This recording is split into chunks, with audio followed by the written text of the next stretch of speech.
Ordu nuain, hitza pasatuko jot, Maite Asensiori.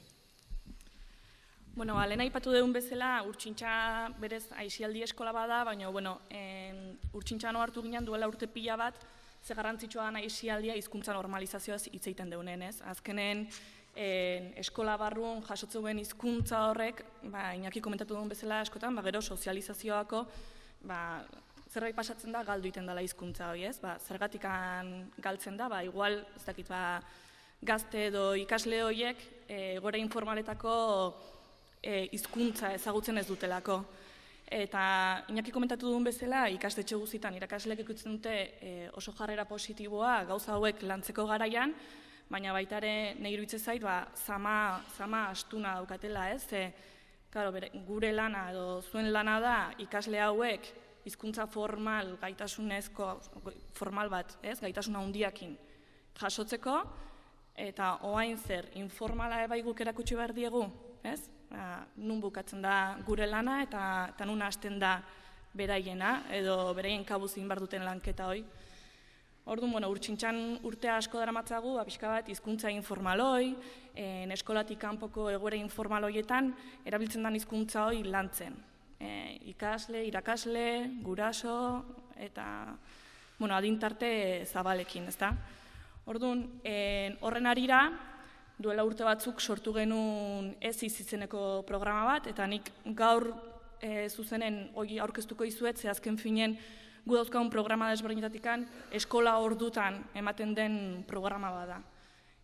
Guk ez programa hau txertatzen dugu tutoretza ordutan, ikastetxe barrutan, hilabeteen behin gutxo grabera, juten da Urtsintxako hezitzaile bat, soziolinguistikan aditua dana, eta bertan egiten du tutoretzako saio bat, ikasleekin eta tutorearekin.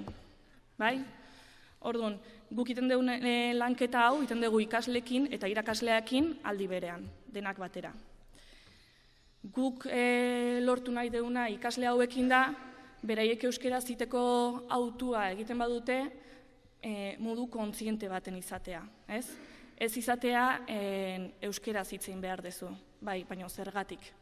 Zergatikan hitzein behar dugu euskeraz eta ez gazteleraz edo ez ingelesez. Orduan, guk hasiera baten ez izekin hasi gineanen, izan zen, da lau DBH-en hasi ginean ematen, DBH-ko ikasleekin, eta 4 urteko programa bat edo 4 urteko aldi bat edo proposatzen genuen ikastetxen, eta jarraitzen dugu proposatzen. DBH batea iriste gineanen, guretzako garrantzitsuna, edo iriste gineanen, guretzako garrantzitsuna urte hortan zehar, da kulturaniztasuna lantzea. Kulturaniztasuna bere alderdi positibonan.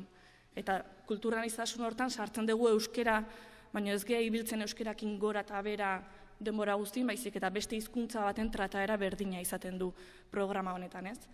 Zergatikan, gure xede nagusia dalako ikasleen usteetan eragitea. Usteetan eta hizkuntzaren alderdi estetiko ludikoan, esango genuke. 2 xede horiek dauzka programa honek. DBH batea iriste geanen, adibide bezala jarriko izuet, normalen lehenengo edo bigarren saion, iten duguna da ikaslei, kinder arrautz bat bana oparitu, orduan, ikusko zuen bezala ongi etorrik izate gean. Eta kinder arrautza hoi banatu ondoren, barruko oparia irikitzen dugu, eta bertan ikusiko duzu, instrukzio papera, denak ezagutzen dugu, instrukzio paperoi, luze-luze hoi dago, opariakin batera, ezta? Ikaslei eskatzen dioguna da, instrukzio paperoi hartu dezaten, eta ikertu dezaten, zenbat hizkuntzatan daon paperoi. Oso paper txikia, oso formato txiki batean, eta bertan 38 hizkuntza dauzkagu. Taldeka biltzen ditugu ikasleak, eta 38 hizkuntza horietatikan zeintzuk ezagutzen dituzten, lantzen dute, bakoitzak zein ezagutzen du, zein ez, ze egoeratan dago, nun hitz egiten dan, pixka bat, lanketa hau egiten dugu. Eta ondoren, hausnarketa bat egiten dugu bereiekin, eta da zergatikan hizkuntza horiek eta zergatikan ez beste batzuk. Zergatikan agertzen dira 38 hizkuntza, eta ez 39 eta euskera sartzen dugu. Pixka bat, hausnarketa bat eskatzen diegu, beraien iritzia ematen dute, eta iritzi guztik dira ongi etorrik. Ikasle batek esaten balin badu, euskera ez daukalako garrantziarik, bueno, hori da, zuk sinisten dezuna, eta nik esango dut, nik sinisten dutena, ez? Zein dan egoera, euskararen egoera zein dan, munduan, zenbat hizkuntza gehiago daude munduan, euskararen egoera berdinen daudenak. Azkenen, urten zehar egiten dugun lanketa da, lehenengo urtean behintzat da lanketa hori, ez?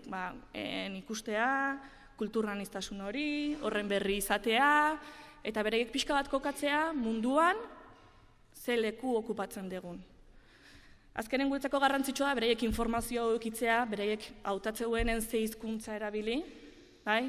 Hautatzen dutenen, benetan hautatzeko nahi dutelako, eta ez, hauxe tokatu zaitelako, ez? Edo derrigortuta naholako. Ze azken horrek ez dauka eragina. Hoi, esan dut lehenengo mailan, edo DBH baten egiten dugun lanketa bat da. Kulturaniztasunan ingurun hitz egiten da, eta batez ere emate zaien mezua da, ez da hola kultura edo hizkuntza bat, besteak baino garrantzitsuagoa, denak dira garrantzitsuk, bai? Baina baita euskera ere. Eta denak daukate garrantzia berdina, zergatik denak diarako kultura sustatzeko erabili daiteken tresna bat, denak daukate aberastasun bat, bertan hizkuntza baten bitartez ezagutu ditzazkegu ohitura pila bat, azkenen horren balio erantsia lantzen dugu beraiekin. Gero DBH bia pasatzen geha urte bat berandugo, formato berdina mantentzen dugu, tutorea, urtsintxako hezitzailea eta ikasleak. Eta hor, aurre iritziak lantzen ditugu. Aurre iritziak, eta ez dakit adibidezela, beste adibide zehatz bat iteagatikan, banatzen diogu gelan daun ikasle bakoitzai hizkuntza baten txartel bat, eta bereik osatu behar dute hilara bat, eta hilara hortan jarri behar du lehenengo postuan hiztun gehien dituen hizkuntza, eta azkenekoan hiztun gutxin dituen hizkuntza. Orduan, hilara hau iten dutenean, gero guk ematen diogu berezko emaitza, hiztunak zenbat hiztun dauden, pixka bat kokatzen ditugu, eta behin kokatu ditugunean, hizkuntza horietako asko minoritarioak dianez, jartzen ditugu. Hilara guztian, 30 ikasle baldin baditugu, 3 ikasle edo ematen dizkiegu hizkuntza nagusi edo majoritario horiek dianak, eta 3 horiek jartzen dira txoko batean, eta beste alde batean jartzen dira minoritarioa dauzkaten beste guztiak. Ikusteko azkenen munduan hizkuntza asko daude, eta horietatikan gutxi dira jende asko hitzeiteitunak, eta gehiengoak dira jende gutxik erabiltzen dituen hizkuntzak. Orduan, eskatzen diegu baita ere hizkuntza majoritario horietan ezagutzen dituzten horien hitz batekin deskribatzeko, hitz batekin, eta orduan sortzen dituguna da hizkuntza bakoitzeko 6 bat hitzekin aurkezten dugu hizkuntza hori, Orduan normalen hitz horiek izatea denak aurre iritziz osatutako hitzak, ingelesa, edukatuak dira, ez dakize, azkenen gizarte honetan hain banatuta dauden aurre iritzi horiek. Eta euskeran ingurune bai ateratzen dira milaka aurre iritzi. Eta ondoren egiten dieguna da, pixka bat sakonagoa hausnartzen juteko, hizkuntza majoritario hori daukaten nahi, ematen diegu jateko zerbait, edukitzen ditugu erregek bezala, eta besteek berriz, beresteak daukatena egiteko lan bat egin behar izaten dute. Orduan zergatikan euskeraz hitz egiten dugunak egin behar dugu lan estra hori, zergatikan ikasle asko suposatzen die lan estra bat euskeraz hitz egiteak, eskolatikan kanpo. Pixka bat hausnartzeko bereiek bai, hori zergatikan gertatzen den. Gero DBH 3 pasatzen geha, eta hor ja eskatzen duguna da ikastetxe barruan, ESIS programa honetan parte hartu nahi duten ikasleak bakarrik etortzea gure saioetara. Ordu arte eman diegu, testu inguru bat eman diegu, hizkuntzan iztasuna landu dugu, aurre iritziak landu ditugu, eta iristen da momentua pixka bat gaian sankondu nahi dunak gurekin jarraitzeko, eta nahi ez dunak beste zerbait egiteko. Orduan hor ja identitatean lanketa egiten dugu, eta pixkanaka egiten dutena da hizkuntza neurketa bat, erabilera neurketa bat ikastetxe barruan, ikusteko benetan zein dan ikastetxean egoera, bereiek bai konturatzeko, eta hasten dira pixkanaka planifikatzen zer egin dezakete bereiek egoera hori aldatzeko. Eta ja DBH lauen izango litzateke planifikatu duten hori martxan jartzea ikastetxe barruan. Eta azkenen ateratzen zaizkiguna da, askotan ikasleen artean sortutako euskera taldeak, edo pentsatzen dute euskeran aldeko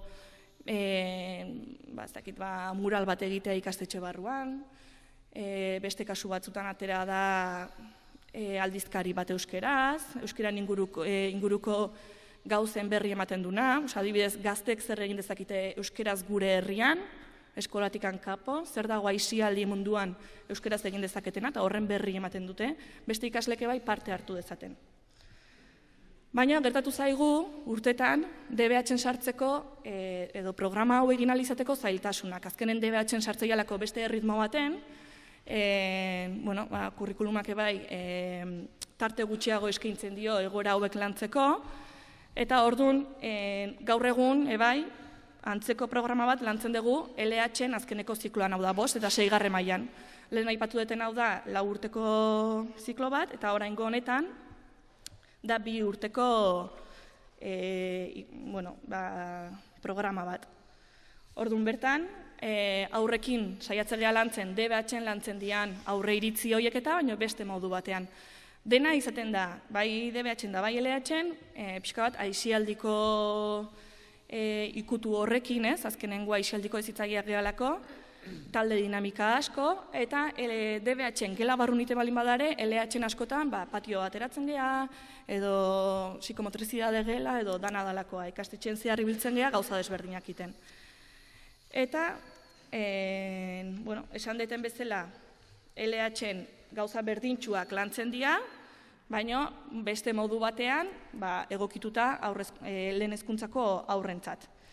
Eta bertan, adibidez lantzen dugu Babelgo dorrean inguruko ipuin bat, denak ezagutuko dezuena, non ez duten dorrea eraikitzen elkarren artean ulertzen ez dialako, bertan sartzen ditugu ohitura kontuek sortzen dituzten liskarrak, eta orduan lantzen duguna bereiekin ipuin hau kontatuz da, zergatik handan garrantzitsua hizkuntzak mantentzea denok, zergatik handa garrantzitsua gu gurea mantentzea, eta zergatik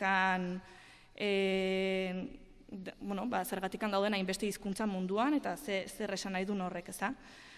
Eta bertan baitare lantzen dugu LH-en adibidez, famatu eredugarri bat gonbidatzea ikastetxera, berari galderak, pertsona horrek zergatik intendun euskeraz, zergatik hartu zuen erabaki hoit, eta zergatik ez beste bat.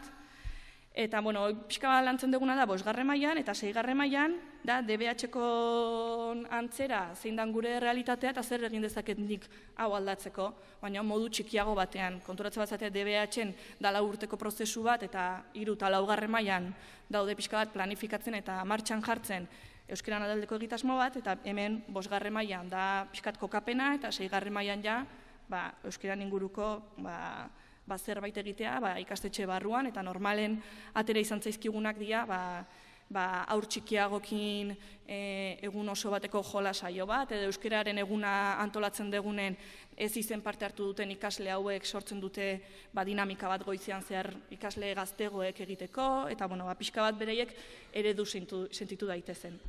Eta pixka bat hoxe. Orduan, Ester, zuri pasako izutitza?